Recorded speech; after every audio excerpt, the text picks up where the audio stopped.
Physics says this man should already be in trouble. It's turn 1, lap 1, and by the numbers alone, his brain should be losing blood, his neck should be failing, and his heart should already be pounding like he's 40 seconds into an all-out sprint. He isn't in trouble. Here's the part that doesn't add up. We always talk about speed like it's the danger. In Formula 1, speed is the only reason he's still breathing. Every corner, for the next 90 minutes, throws a force at his body that sounds like it should be enough to hurt him or knock him out cold. Every single time, something stops it. What that something actually is not what you'd guess. None of this is instinct. None of it is toughness. Every single thing keeping him alive right now is a specific physical answer to a specific physical threat. And some of those answers are going to surprise you. Start with the part of him fighting hardest and getting the least credit for it, his own neck. Take his head and his helmet along with it. Sitting on his shoulders in a parked car, that's a few kilograms, about what anyone's is. The instant he turns into a corner at racing speed, his neck is fighting cornering forces of around 5 g, 5 times his own body weight, sideways. At that load, his head and helmet effectively weigh over 30 kilograms. That's not a metaphor, that's the actual force his neck is resisting. Like holding a 10-year-old kid sideways off the side of your neck and not putting them down. Corner after corner, lap after lap, for an entire race. And it gets worse before it gets better. Once lateral force climbs past around 4 or 5 g, his brain starts losing blood. Not a lot. Enough. The blood supply to his eyes gets squeezed and his peripheral vision physically starts to grey out. Right at the exact moment he needs it most. The apex. The one point in the corner where being off by inches decides whether he clips the wall or doesn't. He is fighting to hold his own head up and fighting to keep his eyes working in the same half-second. Push that same effect far enough and it's the same physiology that makes fighter pilots black out mid-maneuver. He's not far from that line. He's just never allowed to cross it. So his heart should be racing out of pure terror, right? That's the assumption. It's wrong.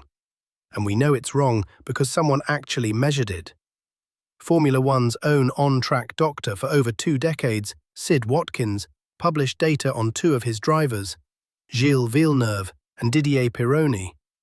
At Ferrari's private test track, Fiorano, Villeneuve's heart rate hit 178 beats a minute, cornering at just under 3 g. That's the kind of heart rate you'd expect from someone sprinting flat out, not sitting still. But here's the detail that proves it isn't fear. On the Mulsanne Straight at Le Mans, the longest, fastest, lowest G stretch on the entire circuit, the one place Pironi could actually relax, his pulse dropped to its lowest point of the whole lap. His heart wasn't responding to danger, it was responding to G-force, directly, corner by corner. Now stretch that across an entire Grand Prix. A case study tracking a driver through an actual race weekend recorded a heart rate sustained between 148 and 163 beats a minute through almost the entire race. The instant the lights go out at the start, his heart rate jumps to 173 in a matter of seconds. He is holding a heart rate you'd only expect from someone mid-sprint for an hour and a half straight, while sitting almost completely still. This isn't a guess anymore either. Every driver on the grid now races in gloves fitted with biometric sensors, mandated by the sport's own governing body, specifically so a doctor can watch this happen in real time, corner by corner, from a screen on the pit wall. So how does his body not just give out? You'd think the answer is the same one fighter pilots use. A G-suit, squeezing the legs to force blood back up to the brain. F1 drivers don't wear one. Fighter jets pull sustained G straight down through the body for long stretches. F1's forces hit sideways and front to back, hard, for a few seconds at a time, corner after corner, not minutes at once. Different force, different fix. The real answer starts with the seat. Every F1 seat is custom built. The driver sits in expanding foam that hardens around the exact shape of his body. Then that mold gets scanned and rebuilt in carbon fiber. It isn't a cushion, it's closer to a second skeleton, gripping him through every G the corner throws. Here's the part that should surprise you. If you know one piece of F1 safety equipment by name, it's probably the hands device. The carbon collar tethered to the helmet. You'd assume that's what's saving his neck across 90 minutes of this. It isn't. Hands exists for one specific moment, a sudden violent crash. It wasn't even built for this sport originally. It had already existed for over a decade. F1 didn't take it seriously until a 1995 crash left driver Mika Hakkinen with a fractured skull, and the sport spent years crash testing it before finally making it mandatory. What it does: cut the force on the neck by roughly 86% in a single frontal impact, the reason drivers survive hits that used to be fatal. But that's a completely different kind of force than the slow, repeated grind of 5G corners for an hour and a half. Some drivers and researchers have actually noted that hands, by restricting how far the head can move, can make that sustained fatigue slightly worse, not better. So what's actually solving the sustained problem? Something a lot less famous: the helmet. Every gram on a driver's head gets multiplied 5, 6, 7 times over by G-force, every single corner, for the whole race. So modern F1 helmets are stripped down to as little weight as the rules will allow, because a lighter helmet isn't about comfort.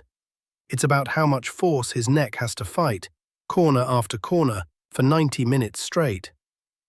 Add a cooling vest and a drinking tube built into the helmet because the cockpit around him is pushing past 50 degrees Celsius, hot enough that engineers have to build in active cooling just to keep him from overheating, and you start to see the real list of what's keeping him alive. Hands was never on it. None of this is a one-corner problem either. A single 5G corner sounds survivable on its own. A Grand Prix has 50, 60, 70 of them, back-to-back, for 90 minutes straight. So drivers train their necks specifically for this, the way a sprinter trains legs. Isometric holds, weighted helmet reps, resistance work aimed at exactly one job: holding a 30-kilogram head in place, corner after corner, without the muscle giving out on lap 40 when it mattered on lap 1. And it works. A study that measured drivers across motorsport, from NASCAR ovals to full endurance racing, found Formula One drivers rank at the very top for measured neck strength, ahead of NASCAR and endurance racers alike. Not the biggest engines, not the highest top speed, the strongest necks in racing. And even with all of that, the race still takes something out of him. Drivers can lose 3 to 5 kilograms of body weight in sweat over a single Grand Prix. Roughly a bag of sugar's worth of water gone, while sitting almost still, strapped into a cockpit hotter than a desert afternoon. By the checkered flag, he isn't just tired.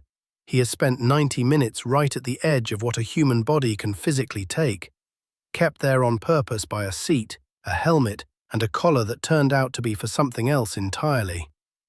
Which raises the real question. Engineering keeps finding new ways to hold the human body together at speeds it was never built for. At some point, is the car going to run out of ways to get faster? Or is he? If a stripped-down helmet can outsave a famous safety collar, imagine how many other obvious safety answers are just as wrong. Go watch how the engine underneath him evolved from 1 horsepower to 200. Hit subscribe and tell me in the comments, what's the most famous piece of safety gear you'd bet is actually doing nothing?